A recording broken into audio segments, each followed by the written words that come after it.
No, I want to go to a guy that you've dissed all season long. Here we go. Yeah, and I just the lack of respect that you've shown Jack Campbell earlier on this year, I find horrible. Yeah, just move on. Deserves better. 7 straight for Jack Campbell. 7th straight start. And all of a sudden, Edmonton becomes a team that a lot of people like moving forward. Mm-hmm. I mean, it's curious to watch. Like Stu Skinner just went to the All-Star game for the Oilers. You know, Jack getting hot might make that an interesting conversation about who it's going to be. But, guys, the Oilers look great. Like, they're the best team in the Pacific Division. Seattle's stumbling a little bit. Vegas is crumbling. I mean, they're going to run this thing down. I could not be more confident in that. And, yeah, Jack Campbell helping is a nice turnaround for a guy who started the season was not good.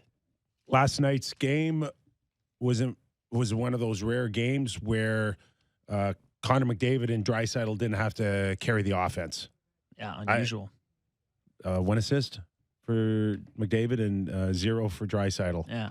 That doesn't happen very often. No, but it's a good sign of, what they're building there. It was a greasy game. Sam, you watched a bunch too, right? I was surprised, and Jack Michaels and Louis were talking like, Louis DeBrusk was just, you could tell he was absolutely loving it. But then he was starting to get pissed off. He's like, no one would is actually fight. Is anyone going to actually fight? Like, he was kind of like, can we get after it here? Scrums here? He said, I think they could, what do you say, cool the temperature if someone actually dropped the gloves. But it was every single after the whistle. And he just said, like, he brought up a good point saying that this is the stretch drive now. Oilers need points. Like, it's obvious to me, I guess, that the Detroit, it's out of it now. But it's just, you feel once now that these games are starting, that's the first game for the Oilers, it's the first game for the Rangers in Calgary the other night, that these games are really starting to matter more here now. Like, after the All-Star break, it's time to start. Yep. I know that I just mentioned that last night wasn't a Draisaitl or McDavid type of game, which was, again, another good sign, as you just mentioned.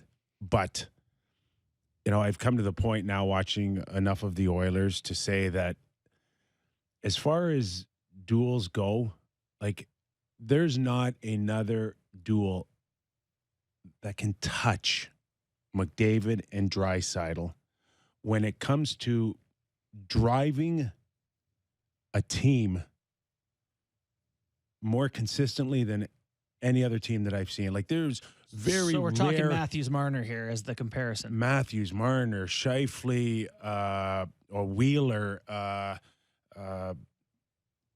Pettersson and Besser. I don't know. Let's go on. Yeah. Panarin and Zibanejad. McKinnon, Landeskog. We're in the ballpark. Could be Rantanen now. Right? Or McCarr. One of those two. Right? We're in the ballpark. But when it comes to intensity and drive, probably 95% of the Edmonton Oilers games, McDavid and Draisaitl have now set a standard for those guys in the dressing room in Edmonton where, and you are like guilty.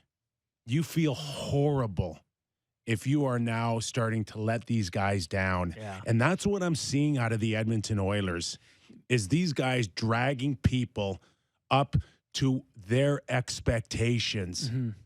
And they look like McDavid and Draisaitl look like guys that just will not be denied. McDavid sleeps through 0% of the games. Like, if you turn on an Oilers game, you are going to get a piece of McDavid flair when he touches the puck.